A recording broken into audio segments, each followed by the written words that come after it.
पपौरा जी, जहाँ रामचंद्र जी की हनुमान जी से भेंट हुई थी। भारत के हृदय के बीचों बीच बुंदेलखंड स्थित है। बुंदेलखंड अपनी धार्मिकता के लिए सदा से प्रसिद्ध रहा है। यहाँ अनेकों आदर्शों के स्तंभ स्वरूप तीर्थ स्थल विद्यमान हैं। उन्हीं में से एक जैनियों का प्रसिद्ध तीर्थ स्थान पपौरा जी भी है। मध्य प्रदेश के जिला मुख्यालय टीकमगढ़ जिले से पूर्व की ओर लगभग 5 किलोमीटर की दूरी पर सघन वृक्षावली के बीचों बीच एक विस्तृत परकोटे के अंदर विविध शैलियों के अनेक कलाकृति के 108 मंदिर समतल भूमि पर स्थित है, जो अपनी गगनचुंबी शिखरों से आकाश को चूम लेने की होड़ में लगे हैं। पपौरा जी की यह विशेषता है कि यहाँ प्राचीन एवं अर्वाचीन काल में जितने प्रकार के मंदिर बनाए जाते थे, वे सब नमूने यहाँ देखने को मिल जाते हैं। पपौरा जी पहुँचने के लिए झांसी मुंबई रेल मार्ग पर स्थित ललितपुर स्टेशन पर उतरना पड़ता है। फिर ललितपुर से बसों द्वारा पपौरा जी सुगमता से जाया जा सकता है। ललितपुर स्टेशन से टीकमगढ़ आते समय लगभग 5-6 किलोमीटर दूर से ही पपौरा जी मंदिरों के ऊंचे शिखर दिखने लगते हैं। दूर दूर तक फैले हरे भरे खेतों की कतारों के बीच इन मंदिरों के शिखर ऐसे मालूम पड़ते हैं मानो किसी देश की विजय पताकाएं फहरा रही हों। लगता है जैसे हम किसी राजधानी के समीप पहुंच रहे हैं। सच पूछा जाए तो यह राजधानी ही तो है, उन महान आत्माओं की जिन्होंने शरीर पर नहीं हृदय पर शासन किया है, जिन्होंने भारत की पुण्य भूमि पर अपने आदर्शों की रेखाएं जन जन के हृदय में अंकित की हैं। टीकमगढ़ से पपौरा जी जाते समय सबसे पहले रास्ते में एक छोटे से सरोवर के दर्शन होते हैं।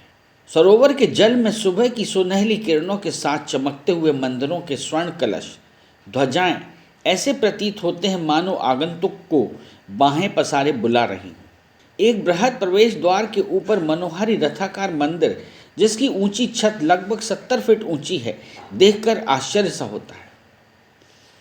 ऐसा मंदिर जिसकी छत पर चढ़कर ऐसा महसूस होता है मानो रथ में बैठकर सुंदर वन स्थली की ओर जा रहे हैं।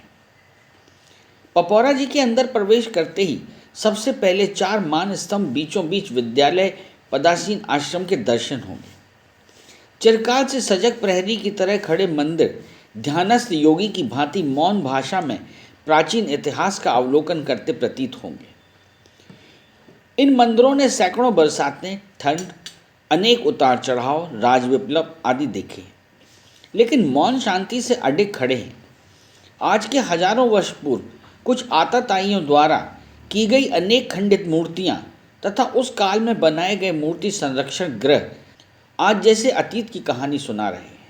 ये खंडित मूर्तियां आज भी मानव की उस घृणित कृति पर अट्टहास करती हुई कह रही हैं कि हे मूर्ख मानव, कला खंडित होकर भी जीवित रहेगी तथा अमरत्व का गीत गाएगी और मिटकर भी मिटाने वाले एवं बनाने वाले दोनों का नाम उजागर करेगी।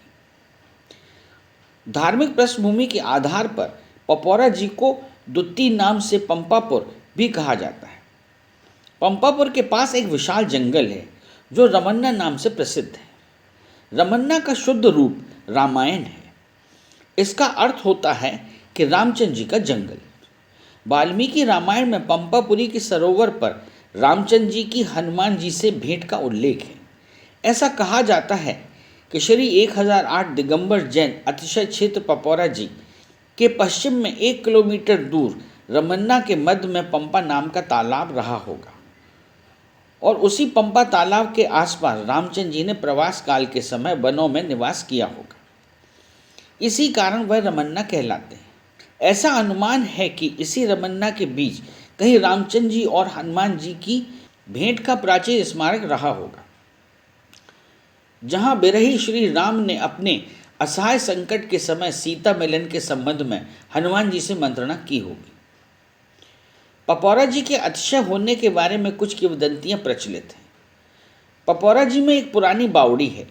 कुछ समय पहले ही उसकी मरम्मत करा दी गई है। कहा जाता है कि पहले यह बावड़ी हमेशा जल से भरी पूरी रहती थी। जब भी किसी श्रद्धालु को भोजन बनाने के लिए बर्तनों की आवश्यकता होती थी तो वह बर्तनों की लिखित सूची बावड़ी में डाल देते थे और तुरंत ही सारे बर्तन पानी से ऊपर आ जाते थे। ये बर्तन सुंदर चमकीले होते थे। एक दिन कोई लालची श्रद्धालु बर्तनों की सुंदरता से प्रेरित होकर बर्तन लेकर चलता बना। तभी से इस बावड़ी ने अपना दान देना बंद कर दिया। एक किंवदंती और है। संवत 1872 से पहले वर्तमान मंदिर क्रम संख्या के अनुसार पहले मंदिर की नींव भरी जा रही थी। एक बूढ़ी मां की ओर से इस मंदिर का निर्माण हो रहा था। इस अवसर पर उपस्थित जनसमूह को प्रीति भोज देना शेष था। तभी कुएं का पानी, जो कि स्थानीय विद्यालय के समीप है, समाप्त हो गया। पानी के अभाव में लोगों के बीच त्राही त्राही मच गई। लोग बूढ़ी माँ को बुरा भला कहने लगे। बूढ़ी माँ रस्सों से बंधी चौकी पर बैठकर भगवान को याद करती हुई कुएं में उतरी और नीचे पहुंचकर भगवान से प्रार्थना करने लगी। भगवान ने उसकी प्रार्थना स्वीकार कर ली। फिर क्या था, पानी का स्रोत नीचे से फूट पड़ा। देखते ही देखते पानी स्वतः ही कुएं से बाहर आने लगा। तभी से इस कुएं का नाम पराखन रख दिया गया, जिसका अर्थ है कि लाज रखने वाला। आज भी लोग इसे इसी नाम से पुकारते हैं। पपौरा जी का सबसे प्राचीन स्थल प्राचीन समुच्चय, जो कि सभा मंडप के नाम से प्रसिद्ध है। इसके बीच में एक मंदिर है और उसके चारों ओर पुराने ढंग के मठ बने हैं, जो संवत्सरण की बाहर की सभाओं का द्योतक है। ऐसा लगता है कि पहले यह तपोभूमि रहा होगा और पहले यहाँ साधु निवास करते होंगे। इस प्राचीन समुच्चय के स्थान में 2 भोयरे हैं, जिसमें एक भोयरा बहुत विशाल है। इसमें काफ़ी ऊंची छत वाले 3 कमरे हैं। एक कमरा तो 22 फीट लंबा और 9 फीट चौड़ा है। एक बड़े मंदिर के चारों ओर प्रत्येक दिशा में 6-6 मंदिर। इस तरह एक स्थान पर 24 मंदिरों की यह पंक्तिशय रचना बहुत सुंदर मालूम पड़ती है। सब मंदिरों को एक साथ और प्रत्येक की पृथक पृथक परिक्रमा करने की व्यवस्था है। ऐसी 24 भारत में संभवतः अन्यत्र कहीं नहीं है। श्री चंद्रप्रभु मंदिर की रचना और शिल्प सम्राट चंद्रगुप्त कालीन प्रतीत होती है। पत्थर पर खुदाई इतनी स्पष्ट है मानो कलाकार ने पत्थर को मोम बनाकर सांचे में ढाला। 75वां मंदिर रथाकार बना हुआ है। दूर से देखने पर ऐसा लगता है कि जैसे एक सुंदर रथ में घोड़े जुते बड़ी तेजी से भागे जा रहे हो। बाहुबली मंदिर, जिसका कि निर्माण कुछ समय पहले हुआ है, दर्शनीय है। 225 फीट के गोल घेरे में 24 खम्भों पर गोल मंदिर है। इसमें स्थित 15 फीट उत्तुंग श्री बाहुबली की सौंदर्य कलापूर्ण मूर्ति श्रवण बेल गोला स्थित बाहुबली की स्मृति दिलाती है।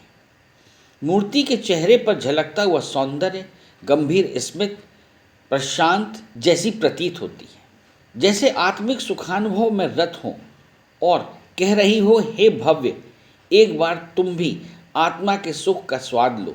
कितनी शांति मिलती है। पपौरा जी में 4 बागीचे हैं, जिनमें सिंघे जी का बगीचा, बदैया जी का बगीचा प्रमुख है। इन बगीचों में अनेक प्रकार के पेड़ पौधे लगे हैं, जो कि यात्रियों की थकान को मिटाते हैं। पपौरा जी में प्रतिवर्ष कार्तिक सुदी 13 से 15 तक बड़े समारोह के साथ वार्षिक मेला लगता है, जिसमें संस्थाओं के अधिवेशन, रथोत्सव, फूलमाला आदि कार्यक्रम बड़े सुंदर ढंग से होते हैं। मेले में देश भर के श्रद्धालु उत्साह से भाग लेते हैं। श्रद्धालुओं के ठहरने हेतु पपौरा जी में कई धर्मशालाएं संपूर्ण आधुनिक सुविधाओं सहित विश्राम गृह तथा भोजनालय उपलब्ध हैं। यदि आप अपना टैलेंट बंजारा बीट्स के साथ शेयर करना चाहते हैं तो 1 मिनट का वीडियो हॉरिजॉन्टल में बनाकर इन नंबरों पर भेजें। और हाँ, बंजारा बीट्स चैनल को सब्सक्राइब और लाइक करना न भूलें।